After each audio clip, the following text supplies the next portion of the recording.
আমার ভাই আমার সাথে আমার ওয়াইফ বেড়াতে যাবে, আপনার ওয়াইফ বেড়াতে যাবে, চট্টগ্রাম যাবে, ঢাকা যাবে, পথে গাড়ি থামালো, জোহরের টাইম আসরের টাইম, গাড়িওয়ালারা কয় থামো নামাজ পড়মু।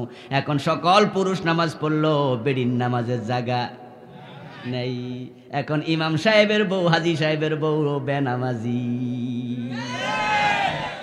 আচ্ছা, সফরে কি নামাজ বাতিল হয়? সাকেত হয়, না পড়লো চলে, ঠিক না? তা আপনি যে গাড়ি থামাইয়া নামাজ পড়লেন, বউ পড়বো কই? জায়গাই তো নাই। আমরা মেয়েদেরকে বলি না মসজিদে যাও, মেয়েদেরকে আমরা উৎসাহ দেই না, বরং হাদিস হলো মেয়েদের জন্য মসজিদের সে ঘরে নামাজ পড়া উত্তম। কিন্তু যখন প্রয়োজন হয় তখন যদি মসজিদের পাশে নারীদের জন্য জায়গা থাকতো, সফরে কোনো মহিলার নামাজ কাজা হতো না। জায়গা একটু রেখে দাও, অসুবিধা কোথায়? সিস্টেমই নাই। যাক আলহামদুলিল্লাহ, এখন বাইতুল মোকাররমে কিন্তু মহিলাদের জায়গা আছে, আছে না? হ্যাঁ, এই যে মহাখালীতে বিশাল মসজিদ করছে, মসজিদে গাউসুল আজম একটা বড় মসজিদ আছে, মহিলাদের আলাদা জায়গা আছে। এখন ঢাকা শহরে বিভিন্ন মসজিদে মহিলাদের জন্য জায়গা করা হচ্ছে। পুরুষরা ওয়াজ শোনার জন্য মাহফিলে চলে যায়, প্রতি জুমাতে ওয়াজ শোনে। যদি ব্যবস্থা থাকতো জুমার দিন দিনের বেলায় বোরকা পরে যাবে, মসজিদের পাশে মহিলারা খুতবা শুনবে, তাহলে এই দেশে জি বাংলা স্টার জলসা জুমার আলোচনার কারণে বন্ধ হয়ে যাবে।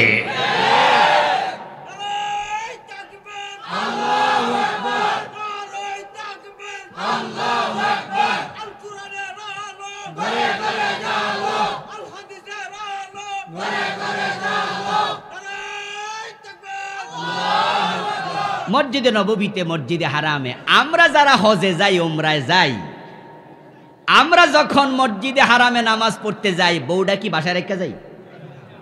এর লইয়া যাই, কারণ 1 রাকাতে 1 লাখ রাকাত। তখন আমরা কই যে বউ মিস করবে কেন? হেউ ফুরুক। মসজিদে নববীতে যখন নামাজ পড়ছি, আমরা আমাদের স্ত্রীদেরকে নিয়ে দেখাচ্ছি গেট, এই যে মহিলাদের বাবুন নেশা, যাও তুমি ওখানে পড়ো। বাইর হইয়া ওই যে খাম্বা আছে না, খাম্বার নিচে খারাই থাকবা, আমিও হ্যাঁ নাইতেছি। তো আরব দেশে যদি মসজিদে মহিলা যাওয়া জায়েজ হয়, বাংলাদেশে না জায়েজের ফতুয়া নতুন করে বানাইলো কেডা? কোরআন হাদিসের সাথে মিলবে না, কারো কথা গ্রহণ করা যাবে না, ঠিক না? সব জায়গায় এভরি হয় আর এভরি মোমেন্ট নিজেকে মিলাবেন, নিজের কথা মিলাবেন, হুজুরকে মিলাবেন, হুজুরের কথা মিলাবেন, ওহির সাথে মিলবে না, কারো কথা মানা যাবে না। দিস ইজ ইসলাম। মহিলা সাহাবী দাঁড়িয়ে গেল। হযরত ওমর বলতেছেন, আমি মনস্থ করেছি, আমি চিন্তা করতেছি মহিলাদের জন্য বিবাহের সময় নির্ধারণ করব মহারানা, এর চেয়ে বেশি চাওয়া যাবে না। একজন মহিলা সাহাবী দাঁড়ায়া বলছে, ও ওমর আমিরুল মুমিনিন, আল্লাহ তাআলা কোরআন মাজিদের সূরাতুন নিসার 20 নম্বর আয়াতে বলছে, ওয়া আতাইতুম ইহদাহুন্না কিনতারা। আল্লাহ কয়, তোমরা স্বামীরা যদি তোমাদের স্ত্রীদের কাউকে কেনতার পরিমাণ সম্পদ মোহর হিসাবে দেও, সুযোগ আছে। কে কইতেছে? পরিমাণ কত? কেনতার। কেনতারের অনেকগুলো ব্যাখ্যা আছে, আপনাদের বুঝার জন্য যে ব্যাখ্যাটা সহজে বলবো, সেই ব্যাখ্যাটা বলেছেন কোন মুফাসসির, একটা বড় বলদ গরু জবাই করার পরে তার চামড়াটা যদি মাটিতে বিছানো হয়, বিছাইয়া তার মাঝে দিনার স্বর্ণের মোহর রাখতে রাখতে রাখতে রাখতে পুরাইয়া তারপরে এবার চামড়া তোলা দিলে যে পরিমাণ হবে, এই পরিমাণকে 1 কেনতার বলে।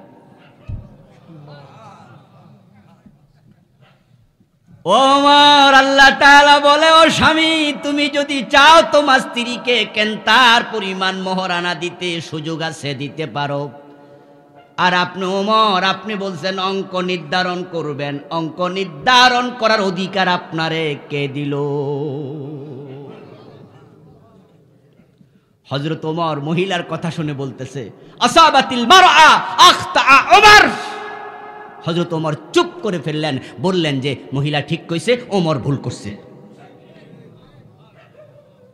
হযরত ওমর মহিলাকে ধন্যবাদ দিলেন, মহিলা ঠিক কইছে, ওমর ভুল করেছিল।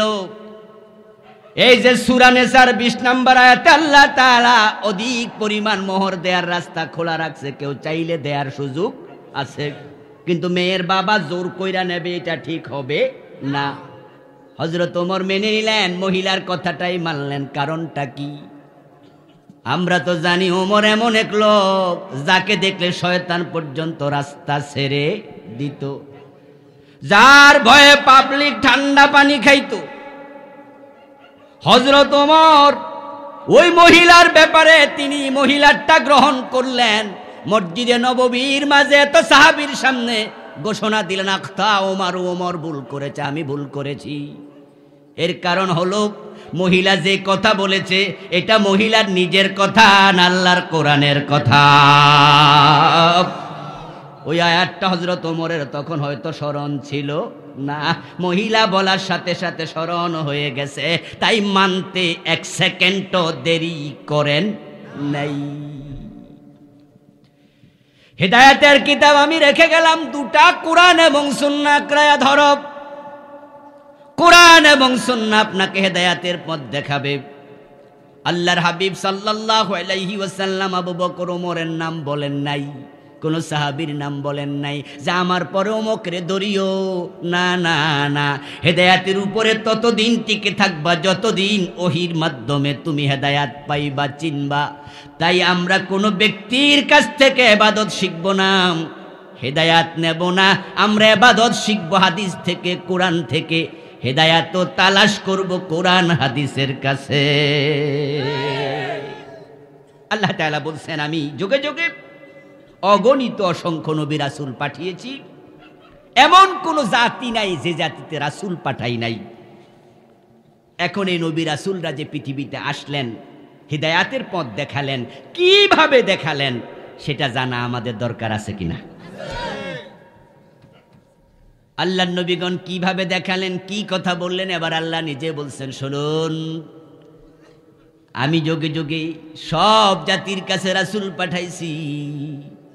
সব নবী রাসূল মানুষকে জান্নাতের পথ দেখিয়েছেন একটা কালেমার মাধ্যমে। ওই কালেমা যে মেনেছে সে জান্নাত পেয়ে গেছে। ওই কালেমাটা হলো আনি ইবুদুল্লাহ ওয়াজতানিবুত তাগুত। কালেমাটা আমি আবার বলছি, আপনারা মুখস্থ করে ফেলেন। ছোট্ট একটা কালেমা, সূরাতুন নহলের 36 নম্বর আয়াত। কিয়ামত পর্যন্ত সব মানুষ এখান থেকে হেদায়াত নেবে। সে বাণীটা হলো আনি ইবুদুল্লাহ, বলেন, ওয়াজতানিবুত তাগুত। এই দুইটা শব্দ একটা কালেমা। সব নবী একই কথা বলেছেন, কোন নবী ব্যতিক্রম বলেন নাই। এই কালেমায় প্রমাণ করে নবীরা বানায়া কথা বলতেন না।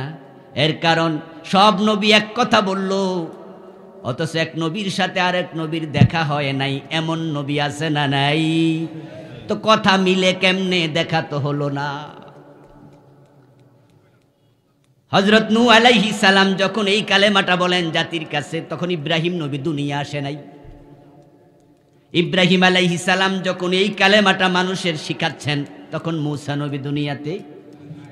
হযরত মূসা আলাইহিস সালাম এই দাওয়াতটা যখন পাবলিককে দিলেন, তখন ঈসা নবী দুনিয়াতে। হযরত ঈসা আলাইহিস সালাম এই দাওয়াত যখন দিচ্ছেন মানুষকে, নবী মুহাম্মদ দুনিয়াতে আসেন নাই। তো দেখা তো হয় নাই, কালেমা মিলল কেমনে? এক এক নবী এসেছেন এক এক যুগে। যদি তারা একই যুগে আসতেন তাহলে তো দেশের মিল নাই। ইব্রাহিমের জন্ম ইরাকে, মূসা নবীর জন্ম মিশরে, ঠিক না? হযরত ঈসার জন্ম বাতেলহামে, হযরত শুআয়ব আলাইহিস সালামের জন্ম মাদায়েনে, বিশ্ব নবীর জন্ম মক্কার আরবে। কোথায় মিশর, কোথায় আরব, কোথায় ইরাক? আজকের যুগে তো বিমান আছে, তাই তাড়াতাড়ি যাওয়া যায়। রাসূলরা যে যুগে এসেছেন সে যুগে ঠেলা গাড়িটাও ছিল না। সৌদি আরব থেকে মিশরে যাবেন, কেমনে যাবেন? নদী পার হওয়া লাগবে, বাহারে আহমার, কঠিন। ইরাকে যাবেন আরো দূর। এখন যুগের মিল নাই, দেশের মিল নাই। তারপরে আরো ঝামেলা আছে, এক নবী আর এক নবীর ভাষাও তো বুঝতো না। হযরত মূসা নবীর ভাষা, ঈসা নবীর ভাষা এক ভাষা নয়। ওমা আরসালনা মির রাসূলিন ইল্লা বিলিসানি কওমিহি। আল্লাহ কোরআনে বলেন, আমি যত নবী রাসূল পাঠাইছি সবাই নিজস্ব মাতৃভাষায় পাঠাইছি। তাই আসমানি বড় বড় 104টা কিতাবের মাঝে বড় বড় 4টা, তাওরাত, জাবুর, ইনজিল, কোরআন, 4টা এক ভাষা না ভিন্ন 4 ভাষা? তাওরাত নাজিল হয়েছে ইব্রানিতে, ইনজিল নাজিল হয়েছে সুরিয়ানিতে, জাবুর নাজিল হয়েছে ইউনানি ভাষাতে, কোরআন নাজিল হলো আরবিতে। নবী মূসার সাথে ঈসার দেখাও যদি হতো, ভাষা তো বুঝতো। ভাষার মিল নাই, দেশের মিল নাই, সময়ের মিল নাই। কিন্তু সূরা নহলের 36 নম্বর আয়াত আল্লাহ বলেন, সব নবী দাওয়াত দিছে একটা, দাওয়াতে কোনো অমিল নাই। সব নবী মিলে একটা দাওয়াত দিলেন, সেটা হলো আনিবুদুল্লাহ ওয়াজতানিবুত তাগুত। জান্নাতে যেতে হলে এটা মানো। প্রথম অংশ, ইবাদত করো আল্লাহর, আনিবুদুল্লাহ। জান্নাতে যেতে হলে কার ইবাদত করা লাগবে? ওয়াজতানিবুত তাগুত। এবং দাওয়াত কিন্তু শেষ হয় নাই, আল্লাহর ইবাদত করো এবং। আচ্ছা, এবং বলার পরে শব্দ আরো আসেনি না নাই? পরেরটাও মানা লাগবে। এখন বাংলাদেশ সহ তাম বিশ্বে বর্তমান যে অবস্থা, সে অবস্থা হলো আল্লাহর ইবাদত করো, এই ওয়াজের অভাব নাই, এবং এর পরের অংশের খবর নাই। আল্লাহর ইবাদত করো সবাই বলে, সব মানুষ বলে আল্লাহর ইবাদত করো। ওয়াজ নসিহতে গেলে ওয়াজ শুনতে পাবেন। জুমার দিন বক্তারা, খতিবেরা বলে ইবাদত করো। দরবারে গেলে পীর সাহেব বলে ইবাদত করো।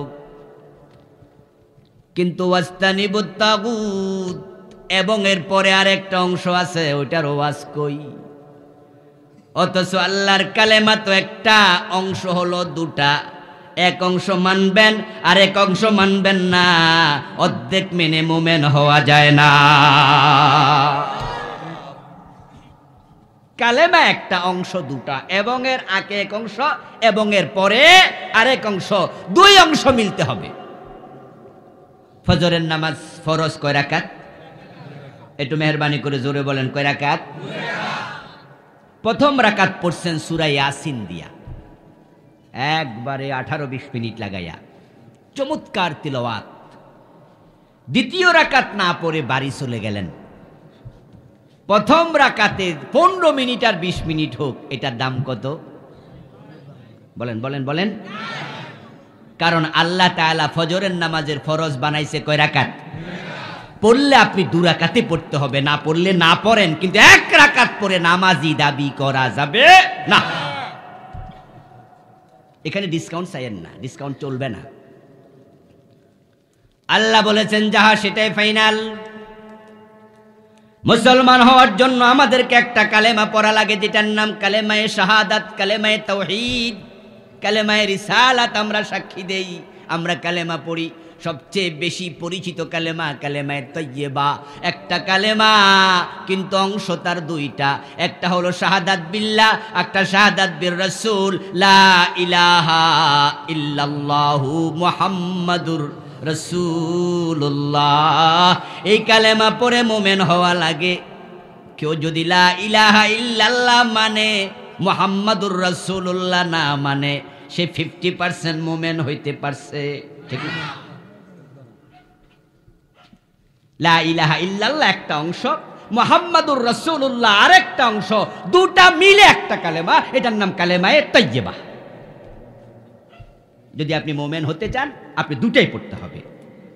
একটা পড়লেন আরেকটা বাদ দিলেন, অর্ধেক কালেমা নিয়ে মুমিন হওয়া যাবে না।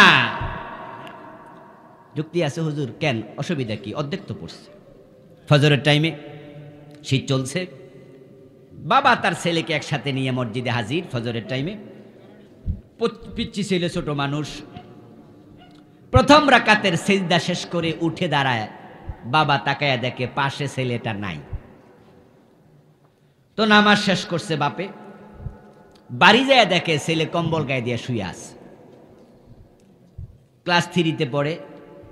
কিরে আব্দুল্লাহ, তোর না মসজিদে সাথে নিলাম, নামাজ না পড়ে চলে আসলি? ছেলে কয়, না আব্বা, নামাজ পড়ছি তো, 1 রাকাত পড়ছি তো। কয়, আরে বেটা, ফজরের নামাজ কি 1 রাকাত? কয়, কেন আব্বা, 100 নাম্বারের মাঝে 50-এর আনসার দিলে 40 পাই, এতে পাস অঙ্ক, পাস মিলে। এত লাগে না, আমি ছোট মানুষ, অর্ধেক তো পড়ছি। বাপে বলে, না রে বাপ, তোর অঙ্কের হিসাবের লগে ইংরেজি খাতার লগে এটা মিলাইস না, এখানে পড়লে পুরাটাই পড়তে হবে, অর্ধেক পরে হবে না। কয়, কেন আব্বা, পাশের ঘরের আব্দুল্লাহ যে শুয়ে আছে এটা তো মোড়েও পড়ে নাই, আমি কিছু তো পড়ছি। বাপ মাথায় হাত দিয়া ছেলের বুঝাচ্ছে, আরে বাপ, তুই যাই বলস, এই অর্ধেকের কোনো দাম নাই। ওই আব্দুল্লাহ পড়েনি, শুয়ে আছে কম্বল গায়ে দিয়ে, কথা ঠিক, সে বেনামাজি। কজি আব্বা, তুই 1 রাকাত পড়ছস, 1 রাকাত দিয়া নামাজি না, তুইও সমান বেনামাজি। আল্লাহ যা বলেন কোনো কনসিডারেশন চলে না, ডিসকাউন্ট দেন না, তিনি যা বলবেন সেটা ফাইনাল। অজুর ফরজ 4টা, প্রচন্ড শীতের কারণে আপনি পা না ধুইয়া চলে গেছেন, নামাজে খাড়াইয়া গেছেন, ফজরের নামাজ পড়ে লাইছেন, হাত ধুইছেন, মুখ ধুইছেন, মাথা মাসে করছেন, শীত বেশি, ঠ্যাংদন নাই, নামাজ কিছু হইলেও তো হইছে। তো 3টা যে মানছেন, আল্লাহ বলেছে 4টা, মানলে 4টাই মানো, 3টা মেনে নামাজি হওয়া যায় না। আপনি আল্লাহরে বলবেন যে আল্লাহ 3টা তো মানছি, সওয়াব কিছু দেন। আল্লাহ বলবো, বেটা, তোরে নামাজের জন্য আমি কাঙ্গাল না, পড়লে ঠিকঠাক ফর, না আউট, তোর মতো নামাজি দরকার নাই। নবীরা মানুষকে জান্নাতের পথ দেখালেন 2টি কালেমার মাধ্যমে। প্রথম অংশ, ইবাদত করো আল্লাহর। দ্বিতীয় অংশ, এবং তাগুতের সাথে সম্পর্ক রাখা যাবে না। এখন তামাম দেশে আমরা দেখি ইবাদতের নিয়ে খুব আলোচনা। আলহামদুলিল্লাহ, নামাজ পড়ো, রোজা রাখো, হজ করো, যাকাত দেও, পর্দা করো, হারাম ছাড়ো, হালাল খাও, ইবাদতের আলোচনা চলছে। তাগুতের সাথে সম্পর্ক রাখা যাবে না, এই আলোচনা পাওয়া যায় না। এর কারণ এই ওয়াজ যারা করেছে তাদেরকে জেলে আটকায় রাখা হচ্ছে। হামলা, গুলি, মারো। তাগুতের সাথে সম্পর্ক রাখা যাবে না, এই কথা বললে তাগুতের গায়ে আগুন জ্বালা শুরু হয়ে যায়। নামাজের ওয়াজ করুন, বেনামাজিও খুশি। জুমার দিন হুজুর নামাজ সম্পর্কে আলোচনা করছে, বেনামাজিও মাথা নেড়ে সায়েদে, হুজুর ঠিক কইছেন, আমি নামাজ পড়ি না, এটা আমার দোষ, কিন্তু কথা তো ঠিক, নামাজ লাগবো। জিকিরের আলোচনা করেন, সব মুসল্লি সায় দেবে, ঠিক ঠিক ঠিক, জিকির ভালো জিনিস, কিন্তু যেই মাত্র বলবেন চোর ধরে হাত কাটা লাগবে, ডাকাত ধরে শুলে দেয়া লাগবে, জেনা করলে পাথর মারা লাগবে, মদ খাইলে 80 বেত দেয়া লাগবে, তখন দেখবেন সমাজের পুরা তাগুত আপনার বিরুদ্ধে একমত হবে। তখন আপনার আলোচনার মাঝে রাজনীতির গন্ধ খুঁজে জঙ্গিবাদের মামলা দিয়ে দেবে, তখন আপনি আর ভালো না। রাসূলুল্লাহ সাল্লাল্লাহু আলাইহি ওয়াসাল্লাম, হযরত মূসা আলাইহিস সালাম, হযরত ইব্রাহিম আলাইহিস সালাম, তারা যদি শুধু নামাজের ওয়াজ করতেন, রোজার ওয়াজ করতেন, নবী মুহাম্মদ যদি বলতেন, চাচা আবু জেহেল, আপনি দেশ চালাচ্ছেন, আপনার আইনে চালান, আমি মসজিদে নববীর ইমাম হতে চাই, আবু জেহেল বলতো, ভাতিজা, বেতনটা আমি দিব, তুমি নামাজ পড়াইবা, ইমামতি করবা, ঠিক আছে চালাও, কিন্তু সমাজ কেমনে চলবে এটা আমার উপর ছেড়ে দাও। আবু জেহেল রাসূলের সাথে মারামারি, ঝগড়া পাসাদ করত না। তার প্রমাণ তিরমিজির হাদিস এবং কোরআনের আয়াত। আবু জেহেলের একজন বিশ্বস্ত সঙ্গী ছিল, তার নাম ছিল আখনাস বিন শুরাইক। আখনাস বিন শুরাইক একদিন আবু জেহেলকে বলছে, নেতা, আপনার ভাতিজা মুহাম্মদ ইবনে আব্দুল্লাহ সাল্লাল্লাহু আলাইহি ওয়াসাল্লাম আমাদের তো কাছে মানুষ হলো, কোলে পিঠে করে আমরা মানুষ করলাম, আমরা তাকে আলামিন বলি, সাদিক বলি। আসলে তার মতো ছেলে তো মক্কাতে দ্বিতীয়টা নাই। যেই মাত্র সে লা ইলাহা ইল্লাল্লাহু মুহাম্মাদুর রাসূলুল্লাহ কালেমার কথা বলল, আপনার নেতৃত্বে আমরা তাকে মিথ্যুক বললাম, পাগল বললাম, গণক বললাম, কবি বললাম, জাদুকর বললাম, কত কথা বললাম। আজকে আপনি আর আমি এখানে একা দুজন মানুষ, আমরা কেউ নাই। আপনি তো অনেক বুদ্ধিমান মানুষ। আসলে আবু জেহেলকে আরবের লোকেরা বলতো আবুল হেকাম। হেকাম শব্দটি হেকমত শব্দের বহু বচন। হেকমত মানি বিজ্ঞান, জ্ঞান, প্রজ্ঞা। আবু মানি সাহেব, আবুল হেকাম মানি বিজ্ঞানের বাবা। মূলত আবু জেহেলের নাম ছিল কি? আমর বিন হিসাম। কি নাম? আমর বিন হিসাম। তার নাম আমর। মক্কার লোকেরা বলতো আবুল হেকাম। বিশ্বনবী বললেন তুই বেটা আবু জেহেল। আপনি তো নেতা, আপনি তো জ্ঞান বিজ্ঞানের বাবা, এখানে আপনি আর আমি ছাড়া কেউ নাই। আমি আপনার কাছে জানতে চাই, যে ছেলেটাকে আমরা এই গালিগালাজ করতেছি, আসলে কি সে মিথ্যুক? তার ৪৩ বছর জীবন পার হয়ে যাচ্ছে, আমাদের সামনে মানুষ হয়েছে, জীবনে তাকে একটা মিথ্যা কথা বলতে শুনি নাই। সে এখন দাবি করছে ইন্নী রাসূলুল্লাহ, আমি আল্লাহর রাসূল। আর আমরা মুখের উপরে বলে দিচ্ছি লাস্তা মুরসালা, তুমি রাসূল না, তুমি মিথ্যুক। আমি একান্তে আপনার কাছে জানতে চাই, যে লোকটা জীবনে কোনোদিন মিথ্যা কথা বলে নাই, আজকে সে মিথ্যা কথা কোন দুঃখে বলবে, কেন বলবে? আপনি তো বুদ্ধিমান, জবাবটা একটু চাই। আবু জেহেল ডানে বামে তাকায়া কয়, আখনাস রে, পাবলিকে শুনলে কিন্তু খবর আছে। শোন শোন, আব্দুল্লাহ ছেলে মুহাম্মদ কোনদিন মিথ্যা কথা বলে নাই। সে যে নবী দাবি করতেছে, এটাও মিথ্যা না। সুবহানাল্লাহ বলতে মানছে না ভাইয়েরা? সে যে মিথ্যুক, আমরা এগুলো ফাও ফাও বলতেছি। সে যে নবী, এটাও মিথ্যা নয়। আখনাস তখন বলল, আপনি কর আগে আমি কিন্তু বুঝছি হে যে নবী, আমি আগেই জানি। কারণ তাকে এত গালিগালাজ করি, কথা বলি, ফিরাইয়া একটা গালিও দেয় না। এমন ভালো মানুষ, সে মিথ্যু কব কোন দুঃখে? তো তাহলে চলেন না আর ঝগড়া করে কি লাভ? আপনারা চাচাবাতি যা একমত হয়ে গেলে তো পারেন, সে যে নবী। আপনার যদি মনে হয় আসুন না কালেমা পড়ে ফেলি।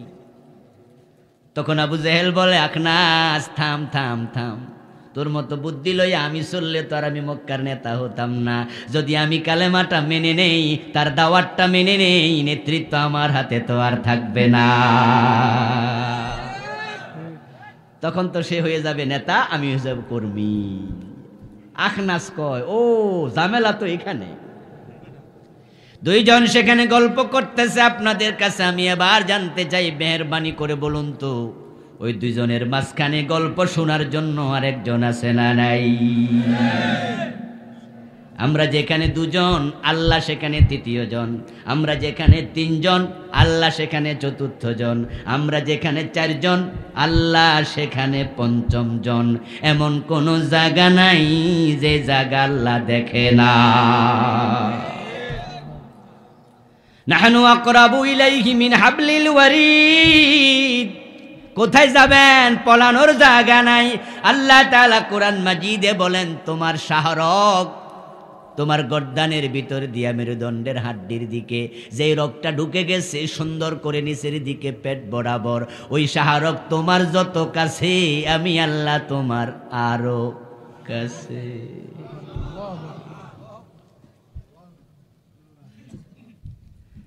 আমি আল্লাহ তোমার আরো কাছে। ইন্নাল্লাহা ইয়াহুলু বাইনাল মারই ওয়া কলবিহি। তুমি এবং তোমার কলব, তুমি এবং তোমার নফস, তোমার রূহ কোথায় আছে তুমি জানো না। দেহের ভিতরে আছে বটে। বিজ্ঞানীরা যারা চিকিৎসা বিজ্ঞানী, আজ পর্যন্ত রূহের অবস্থান তারা খুঁজে পায় না। রূহ কোন জায়গায় আছে, যেটা থাকলে মানুষ নড়ে চড়ে, গেলে গার নড়ে না। এটা কি জিনিস, আছে এটা কই? বিজ্ঞানীরাও খুঁজে। আল্লাহ বলে তুমি ওই যে তোমার রূহ এবং তোমার কলব আছে, ওই দুটার মাঝখানে আমি আল্লাহ থাকি, আমারে দূরে রাইখা থাকার ক্ষমতা তোমার নেই। আখনাস ইবনে শুরাইক গল্প করছে আবু জেহেলের সাথে, আর আল্লাহ তাআলা শুনে জিব্রাইল পাঠাইয়া দিলেন নবী মুহাম্মদের কাছে, আল্লাহর হাবিবের কাছে কোরআনের আয়াত নিয়ে জিব্রাইল আমিন হাজির। ইন্নাহুম লা ইউকাযযিবুনাকা ওয়ালাকিন্নাল যালিমিনা বিআয়াতিল্লাহি ইয়াজহাদুন। ও আমার নবী, তারা আপনাকে মিথ্যুক বলে, কবি বলে, গণক বলে, জাদুকর বলে, মন খারাপ করিয়েন না। তারা গোপনে গোপনে তারা বলে আপনি মিথ্যাবাদী না। সুবহানাল্লাহ। ইন্নাহুম লা ইউকাযযিবুনাকা, নিশ্চয়ই তারা বলে আপনি মিথ্যুক না। ঝামেলা কোন জায়গায় হলো? ক্ষমতা। আরে মুহাম্মদ যে নবী ঠিক, কিন্তু মানলে তো ক্ষমতা থাকে না। আমাদের দেশে আজকে তাই বন্ধু, তাই যারা তাগুত তারা আলেম ওলামাদের বিরুদ্ধে যেত না। নবী মুহাম্মদ সাল্লাল্লাহু আলাইহি সাল্লাম যদি বলতেন চাচা আপনি দেশ চালান, ক্ষমতা আপনার হাতে থাকুক, আমি শুধু ইমামতি করব, আবু জেহেল বলতো ভালো, ছেলেটা বড় ভালো, ইমামতির বেতন আমি দেব। নবী মূসা যদি বলতেন ফেরাউনের কাছে গিয়া আপনি আপনার মতো দেশ চালান, আমি শুধু ইমামতি চালাবো ফেরাউনকে, ফেরাউন নবী মূসাকে বলতো মসজিদে যদি এসি লাগে খবর দিও। ইব্রাহিম আলাইহিস সালাম যদি লা ইলাহা ইল্লাল্লাহ, আল্লাহ ছাড়া কাউকে মানি না, এই ঘোষণা না দিয়া বলতেন চাচা নমরুদ আপনি যেমনে চালাচ্ছেন চালান, আমি নামাজ কালাম চালাবো, নমরুদও বলতো ভাতিজা খুব ভালো চালাও।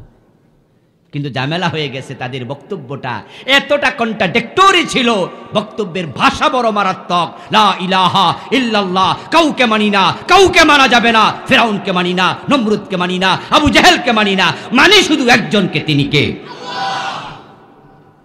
তাগুতের সাথে সম্পর্ক রাখা যাবে না, মানে হলো পুরা জীবনটা সব জায়গা থেকে বের করে আল্লাহর হাতে সঁপে দিতে হবে।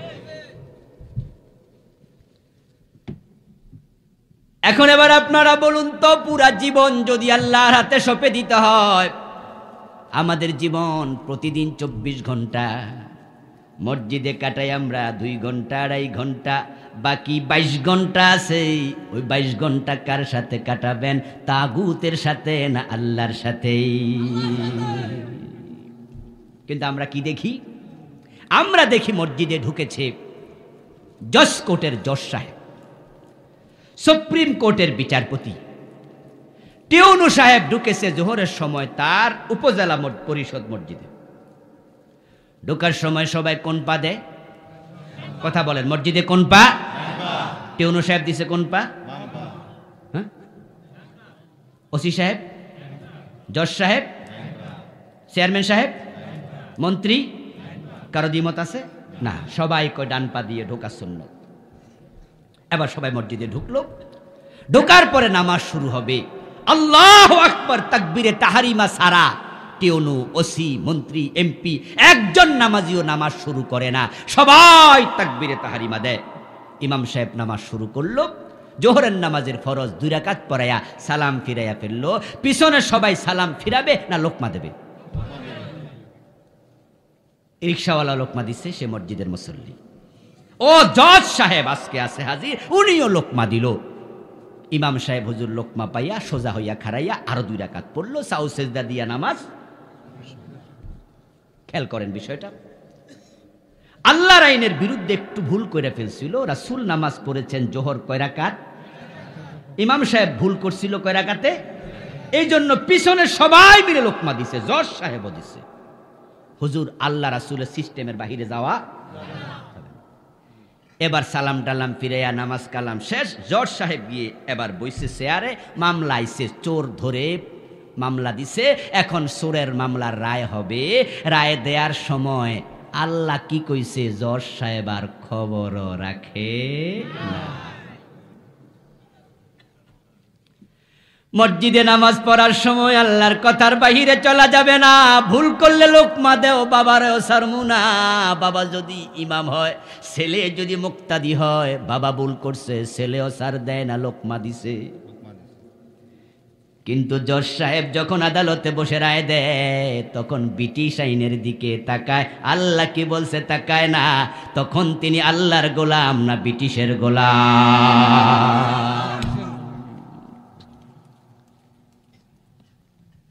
আল্লাহ বলেছে চোর ধরে হাত কেটে দাও, জজ সাহেব সেদিকে তাকালো না।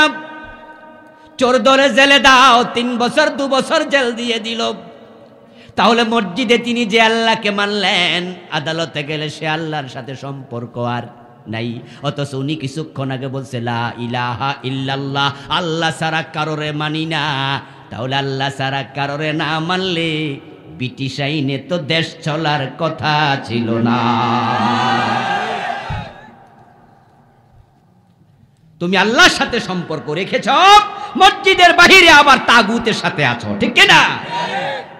তুমি দুদিল হয়ে গেছো, দুদিল বান্দা কলমা চোর, না পায় শ্মশান, না পায় গুড়।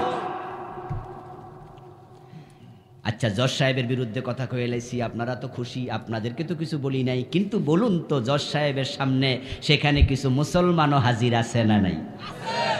ওই চুরির মামলার বাদী মুসলমান, বিবাদীও সাক্ষী, উকিল, হাত করালে খাড়া রয়েছে পুলিশ বাহিনী, বাদী মুসলমান, বিবাদী মুসলমান, জজ মুসলমান, সাক্ষী মুসলমান, কালামি সাংবাদিকরা মুসলমান। ইমাম সাহেব মুসলমানের সামনে খাড়াইয়া জোহরের নামাজ 2 রাকাত পড়ায়া সালাম ফিরাইতে দেরি, পিছন থেকে লোকমা শুনতে দেরি হয় নাই। এখন জজ সাহেব বছরের পর বছর আল্লাহর আইনের বিরুদ্ধে রায় দেয়, ওখানে লোকমা দেয় আর কেউ নেই। হুজুরে সোজা পাইছে যত লোকমা মসজিদে। ইমাম সাহেবকে লোকমা দেন, দিতে হবে, দিতে হবে, ভুল করলে ছাড়া যাবে না। কারণ ইমাম যদি ভুল করে মুসল্লির নামাজটা বাতিল হবে। নিজের স্বার্থে লোকমা দিলাম, ইমাম সাহেবের সাথে কোনো শত্রুতা নেই। জোহরে ভুল করছে লোকমা, আসরে ভুল করছে আবার লোকমা, মাগরিবে ভুল করলে আবার লোকমা। ভুল আছে যতক্ষণ লোকমা চলবে ততক্ষণ। 4-5 ওয়াক্তে যদি পরপর ভুল হয়, মসজিদের সভাপতি আস্তে করে ইমাম সাহেবের কান্দে হাত দিয়া হুজুরকে এক সাইডে নিয়া কইব, হুজুর ঘটনা কি, এত ভুল কেন? ইমাম সাহেব যদি বলে মনটা ভালো না, তাই নামাজে খারাইলে কত দুশ্চিন্তা মাথায় আসে, মামলা খাইছি, এই হইছে ওই হইছে, মেয়েটা তালাক প্রাপ্তা, ছেলেটার চাকরি হয় না, ইদানিং একটু ঝামেলা আছে। পরের ওয়াক্তে যদি আবার ভুল করে, এবার সভাপতি বলবো, হুজুর আপনি একটু রেস্টে থাকেন, ইমাম সাহেবের জায়গায় মুয়াজ্জিন। আপনার ভুল আমরা কয়দিন মানবো, সব চলবে না। আপনি সুস্থ হন, ভালো হন, টেনশন কমুক, আবার আপনি জায়গা মতো আসবেন। এত ভুল থাকলে চলবে না। ঠিক আমরা যারা আছি, যদি আমরা মসজিদ বাহিরেও লোকমা দেয়া শুরু করে দিতাম, ভুল আছে যেখানে, লোকমা হবে সেখানে, তাহলেও দেশের নেতৃত্ব পরিবর্তন হয়ে যেত। কিন্তু আমরা নেতাদের ভুল ধরতে সাহস দেখাই না। আল্লাহর ইবাদত করার মানে কি? হাজার হাজার আল্লাহর বান্দা সেটাও বোঝে না, যার কারণে দেখা যায় নামাজও পড়ে আবার সুদে টাকা লাগায়। এমন আছে না নাই? নামাজ পড়ে সুদ খায়, নামাজ পড়ে ঘুষ খায়, নামাজ পড়ে ওজনে কম দেয়, নামাজ পড়ে মালে বেজাল দেয়, নামাজ পড়ে পরের জমি দখল করে। শুধু নামাজ পড়ে না, মসজিদের সেক্রেটারি, সভাপতি, এলাকার নেতা। এমনও বাংলাদেশে আছে, এলাকার নেতা বিচার করতে গিয়া ঘুষ খাইয়া বিচার উল্টাইয়া দেয়। অনেক নামাজি কিন্তু বোনের জমিটা দেয় না। আপনাদের দেশেও আছে, মেয়ের জমি দেয় না, বাবা সব জমি ছেলের নামে লিখে দিয়ে যায়। লিখে যদি দিয়ে নাও যায়, ওই ছেলে বোনকে ঠকায়, বোনের জমি দেয় না, অথচ নামাজ পড়ছে। এমন আছে না নাই? হাজার হাজার মেয়েদের হক দেয় না, এটা যে ফরজ বুঝেই না। আমার বন্ধু, ইবাদত মানে নামাজ, রোজা, হজ, যাকাত শুধু নয়। আপনি ভুল করছেন, আপনি ভুলের মাঝে আছেন। ইবাদত শব্দের অর্থ হলো আনুগত্য করা, দাসত্ব করা, চাকুরি করা। আব্দুন মানে চাকর, দাস, গোলাম। এখন আমরা কার গোলাম? মাশাআল্লাহ, জোরে বলেন, কার গোলাম? আচ্ছা, এবার বলুন তো, গোলাম কি স্বাধীন না পরাধীন? হ্যাঁ, যেদিন কোন গোলাম নিজেকে স্বাধীন মনে করবে, বুঝতে হবে সে এখন আর গোলাম নাই। গোলাম থাকবে যতদিন, পরাধীনতা থাকবে ততদিন। আপনি আল্লাহর গোলাম যদি হন, আপনি আল্লাহর অধীন। এবার একটু দয়া করে বলুন তো, গোলাম যদি হয় সে মন মতো চলে নাকি মনিবের কথা মতো চলে? তাহলে আমরা যদি আল্লাহর গোলাম হই, নিজের চিন্তায় চলার অধিকারটা পেলাম কোথায়? قال النبي صلى الله عليه وسلم المؤمن كالجمل الأنيف। আপনি যদি মুমিন হন, বিশ্বনবী বলছেন, মুমিন তো হলো নাকের ভিতরে রশি ঢুকানো উটের মতো। হাইসুমা কিদান কদ, নাকের ভিতরে রশি ঢুকাইয়া মালিক টানে যেদিকে, ওই উট কদম দিতে বাধ্য সেদিকে। যদি কদমটা সেদিকে না দেয়, ওই উটের নাকটা ছিঁড়ে যাবে। তোমাদের রব তোমাদেরকে যা বলবে জীবনের সব জায়গায় মেনে নেয়ার নাম গোলামি। যদি একটু হেরফের করো, ঈমানটা ছিঁড়ে যাবে। ওয়াবুদ রাব্বাকা হাত্তা ইয়াতিয়াকাল ইয়াকিন। আমাদের দেশে আমরা চাকর দেখি, চাকরি করি। আমি নিজেও এক জায়গায় চাকরি করি, একটা কামেল মাদ্রাসা আমি পড়াই। আপনাদের এলাকাতে কলেজ, হাই স্কুল, বিভিন্ন গার্মেন্টস, বিভিন্ন ইন্ডাস্ট্রি আছে। এখানে চান্দিনা পার হইলে তো একটা জুট মিল আছে, আছে না? সেখানে কতজন চাকরি করে। চাকরি যারা করে তারা চাকর। পুলিশে চাকরি করে, সেনাবাহিনীর চাকরি করে। আপনারা একটু দয়া করে বলুন তো, প্রত্যেক সেক্টরে চাকরির কিছু রুল রেগুলেশন আছে না নাই? আল্লাহর চাকরিতে আপনি স্বাধীন মনে যা তাই করবেন না? এখানেও কিছু আইন আছে। এখানে পেছ লাগাই গেছে, চরম পেছ লাগছে। আমরা সবাই মুমিন, সবাই আল্লাহর গোলাম, কিন্তু আবার আমরা নিজেদেরকে স্বাধীন মনে করি। তাই যে ওয়াক্ত শরীরটা ভালো না, ওই ওয়াক্তে নামাজও পড়লাম না। ভালো লাগছে পড়ছি, ভালো লাগছে পড়ি না। আচ্ছা, এটা কি গোলামির নিয়ম? আপনি নামাজ পড়তেছেন অথচ টাকনুর নিচে কাপড় পরে, আছে কিনা? মসজিদে ঢোকার সময় টাকনুর কাপড়টা উপরে তুলতেছে, ফ্যানটা ভাঁজ কইরা উপরে তোলে। ফরজ নামাজ, সুন্নাত নামাজ শেষ কইরা বাইরে আর আগে আবার নামাইয়া দেয়। তাহলে সে মসজিদে গোলাম, আল্লাহর বাহিরে শয়তানের গোলাম, ঠিক না? মানে সে এখন স্বাধীন, মন যা চায় করছে। শুক্রবারে জুমার নামাজে যাওয়ার আগে দাড়ি কামায়, এমন কিছু লোক আছে না নাই? হে দুমান নামাজে যাইতেছে শেভ কইরা, সুন্দর করে আয়না লইয়া কাটতাছে ছাপ্পান ছাপ্পান। আপনার মুখের দাড়ি আপনাকে এইভাবে সাইজ করার অধিকার রাসূল তো দেয় নাই। বিশ্বনবী বলছে, তোমরা দাড়ি কামাও না, ছেড়ে দাও। তো আপনি না গোলাম, ইবাদত বোঝেন নাই, তাই আপনি মনে করছেন এখন আমার মন চাইছে করছি। মসজিদে গিয়ে হুজুর খুতবা দিচ্ছে জুমার দিন, হুজুরের দিকে চোখ দিয়া কত সুন্দর করে তাকায় আছে। টানা 40 মিনিট 1 ঘন্টা বক্তৃতা দিচ্ছে। এই যে মাহফিলে শুনতেছেন 2 চোখ দিয়া। আবার জুমার নামাজ শেষ করে ভালো কইরা পেট পুরা খাইয়া আবার টেলিভিশনে সিনেমাও দেখে এই চোখে। এমন নামাজি আছে না নাই? কি আজীব মুসলমান! আমার বন্ধু, আপনি আল্লাহর গোলামি করবেন কি করবেন না সিদ্ধান্ত আপনি নেন। গোলামি যদি করতে চান তাহলে পুরা জীবনেই করতে। ব্যবসা প্রতিষ্ঠানে বসে আপনি ওজনে কম দেয়া শুরু করলেন, মালে ভেজাল দিলেন, আবার টুপি মাথায় দিয়ে হাইয়া আলাস সালাহ শুইনা মসজিদে গেলেন, আল্লাহর সামনে দাঁড়াইয়া বলতেছেন ইয়্যাকা না'বুদু ওয়া ইয়্যাকা নাস্তাঈন। হে আল্লাহ, আমি তোমার গোলাম। আল্লাহ কয়, মিছা কথা, এই তো ওজনে কম দিয়াইছত।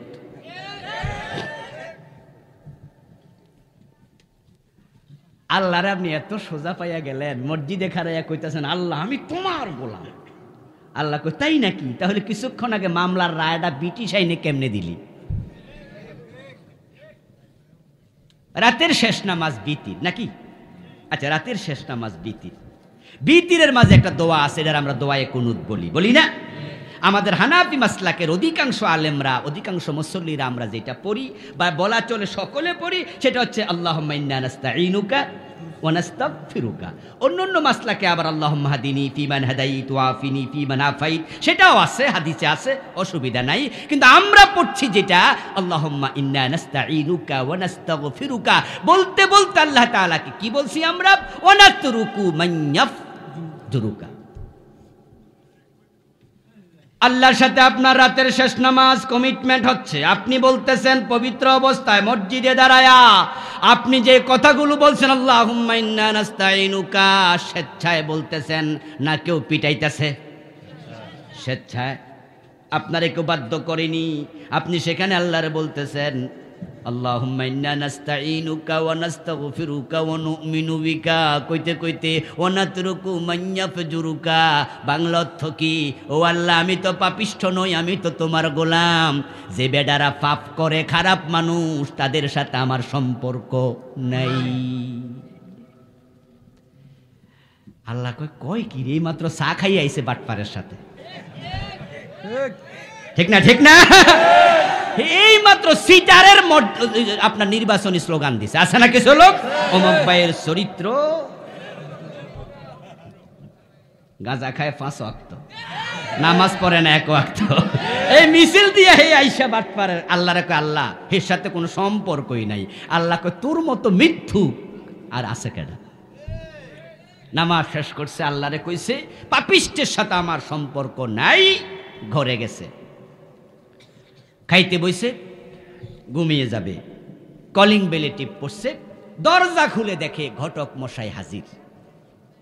এলাকায় বিয়ে করায় কিছু লোক আছে না, আমাদের দেশে ঘটক বলে, আপনারা কি বলেন? মাশাআল্লাহ, মিলেছে।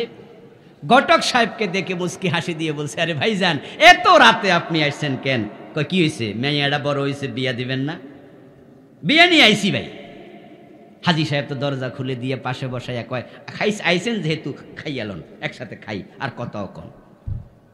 খাইয়ে টেয়া শেষ করে এবার বলতেছে একটা ছেলে পাইছি, বিসিএস ক্যাডারে চাকরি করে, ঢাকা ইউনিভার্সিটি থেকে পাশ করছে, আপনার মেয়ের সাথে মানাবে ভালো, দেখতে রাজপুত্রের মতো। কয় দেন দেন দেন, ছবি টবি আনছেননি? ছবি দেখে কয় বাবারে এত সুন্দর ফোলা পাইলেন কই? কয় অমুকের ছেলে, অমুক জায়গা, চৌধুরী বংশের ছেলে, ভুইয়া বংশের ছেলে, ঢাকা ইউনিভার্সিটি থেকে পাশ করা, ফার্স্ট ক্লাস ফার্স্ট হয়েছে। এখন তো হাজি সাহেব বলতেছে ভালো ভালো ভালো। এরপরে ঘটক বলতেছে আরে ভালো কি বুঝলেন, মাত্র তো শুরু, অলরেডি ঢাকা গুলশানে বাড়ি বানাই লাইছে, ব্যাংকে 2 কোটির নিচে নাই জমা, চাকরির বয়স 5-7 বছর। হাজি সাহেব মূর্খ লোক না, বোঝে বেতন পায় কয় হাজার, 2 কোটি জমলো কেমনে, বাড়ি বানাইলো কেমনে, এতে যে ঘুষ খায় কোনো সন্দেহ নাই, নিশ্চিত 2 নাম্বার। উনি মাত্র কইয়াইছে অনাতরুকু মাইয়াফ, ইবাদত করছে আল্লাহ, সেজদা মেজদা দিছে আল্লাহর, কপালে দাগও ফেলাইছে। এখন কয় যে এই বোয়াল মাছ ছাড়া যাবে না, সামনে আগান আপনি। আমার বন্ধু নামাজি মানুষ খারাপ ছেলের সাথে, সুদখোরের সাথে, ঘুষখোরের সাথে, জালেমের সাথে এবং মাঝে সাজে গাঁজা খায় এমন লোকের সাথেও বিয়ে দেয়, এমন নামাজি আছে না নাই? 2-4 জন। এখন বেটা দিল ঘুষখোরের অফিসারের হাতে মেয়ে তুলে, ঘুষখোর অফিসারের হাতে মেয়েটা তুলে দিয়া সারাদিন মেহমানদারি করে করে ক্লান্ত।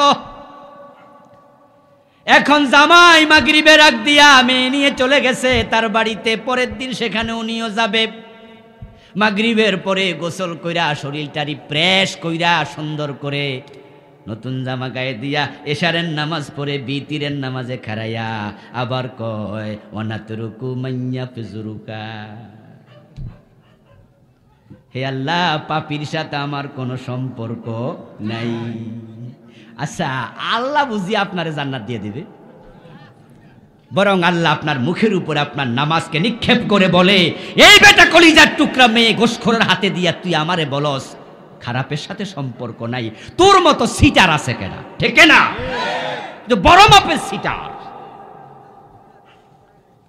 আমার বন্ধু, ইবাদত কি?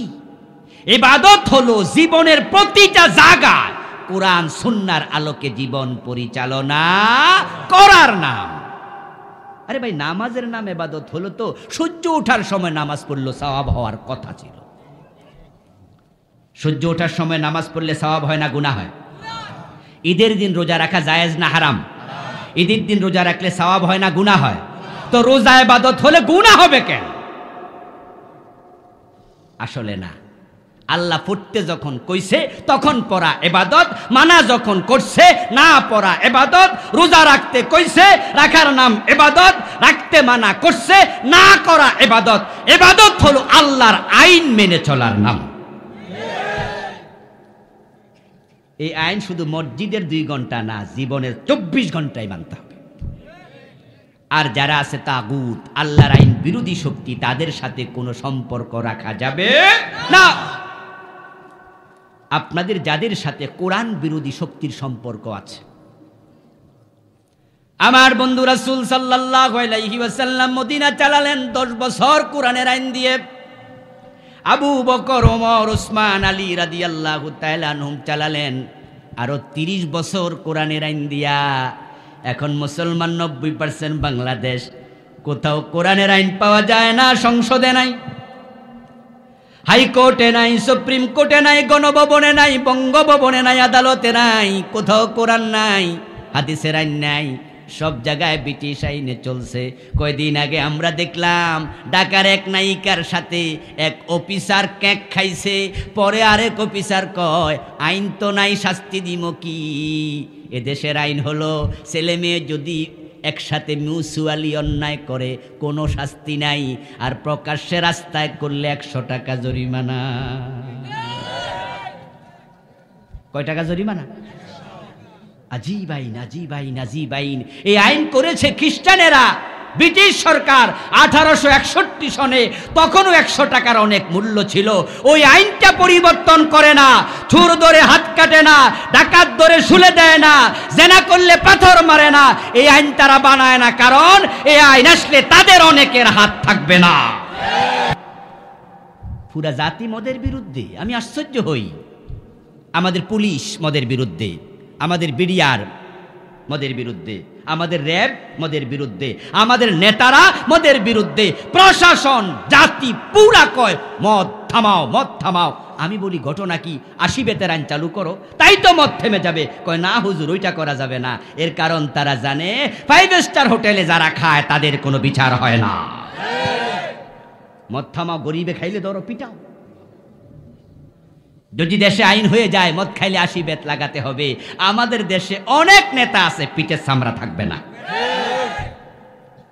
ওরাই তাগুত, ওরাই তাগুত যারা আল্লাহর আইন বিরোধী আইন মেনে চলছে। ওদের সাথে সম্পর্ক থাকলে আল্লাহর গোলাম হওয়া যাবে না। এজন্য আসুন জীবনটাকে আল্লাহর গোলামি চাঁচে সাজাতে চাই।